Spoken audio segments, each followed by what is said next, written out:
Hello everybody.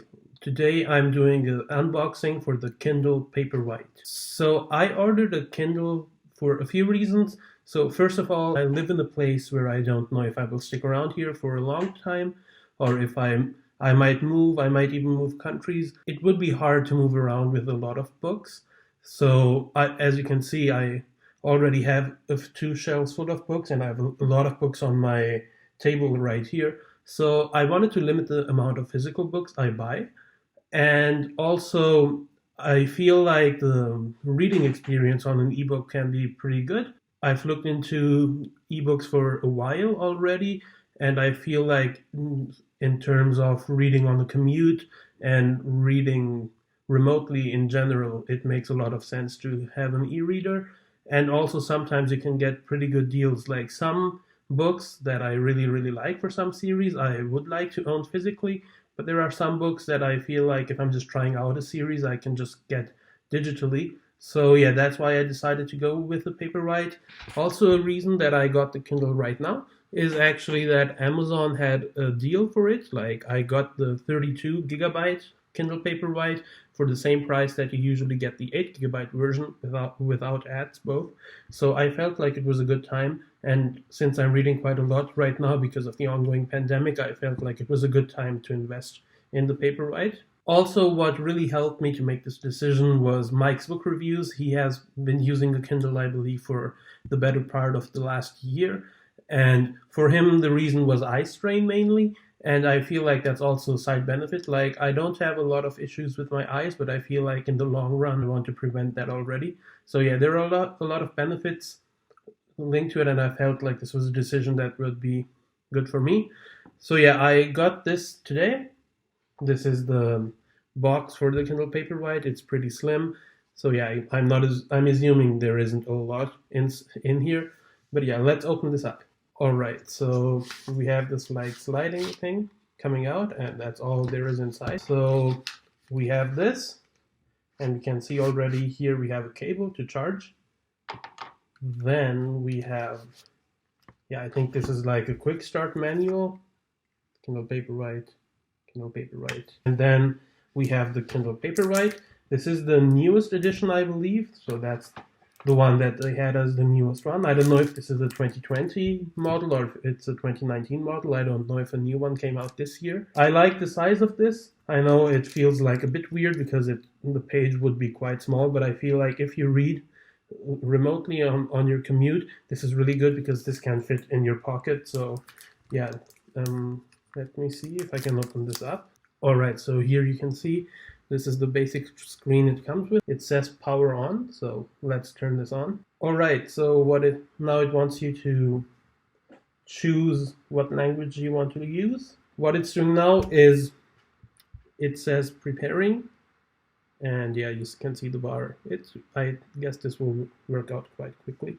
And so, as for the grip, I actually like it. This isn't plastic. It has a good grip. Like it's kind of a rubbery thing here. I know a lot of people like the Kindle Oasis, which has the two buttons, but I didn't want to spend too much money for my first e-reader. Like I will have to see if I actually like reading on an ebook reader, so that's why I went with this one.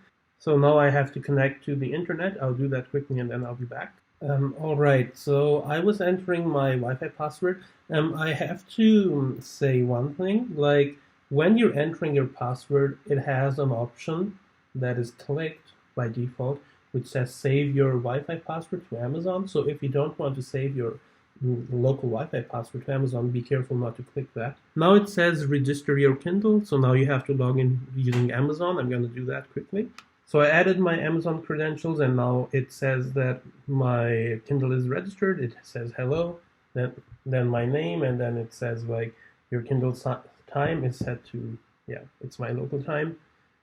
And yeah, so now I can just click continue. I have to say I like the typing experience in this. Like I was expecting it to be quite slow, but this worked quite fast. I'm not sure if this is because this is a new model, but yeah, I like that it doesn't have too much delay. Like the Kindles I used, like a friend of mine had an older version, and then with him, like every time you did something, it had to reload for a second or so, maybe a bit less, but yeah. But here it's quite quick. So I'm going to click continue now. Now it wants you to enter your phone number if you want the Kindle app. And what's good is this also already comes 50% charged, so you can already start using it. All right, the next thing you get is this like ad for Kindle Unlimited. So if you want to register for Kindle Unlimited, you can do it here. I'm not going to do this right now. I'm not sure if Kindle Unlimited is worth it. I've seen some ebooks that you can get through that, but I think it's like, I'm not sure how much it is in the US. Here it's like 10 euros per month. But yeah, I don't need that right now. All right, now it gives you this like getting started in 3 steps, how to use your Kindle. All right, I think that is all, yeah.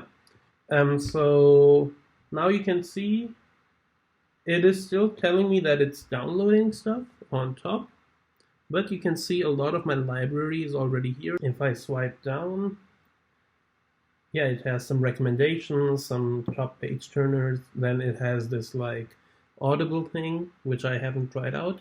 I will do another video doing a review of this in a few weeks, so I'll tell you how that with Audible works. Okay, now I've opened the first Red Rising book, which is one of the books I want to read right in here. So this took like 10 seconds for it to download. It says it's downloaded, and I guess if I click on it now, it's opening. All right. Now it gives you another tip on how to use it to read. All right, so I opened Red Rising. So this is how the cover looks. Obviously, this is black and white, so you don't get the color. So this wing is usually red, but yeah, I think it still looks quite good. I think this has a resolution of 300 dpi, so dots per inch. So this is quite high resolution, and you can clearly see the picture. So that's good. And now, so you can either swipe it like this to go to the next page, or you can just click on the right. Yeah, on the right. You can just click on the right side of the page to go to the next one. You can click on the left side of the page to go back. I am on the first page now, so you can see. So, I mean, this is Red Rising if you don't want to see a little bit of spoilers for the first page. This is the first page.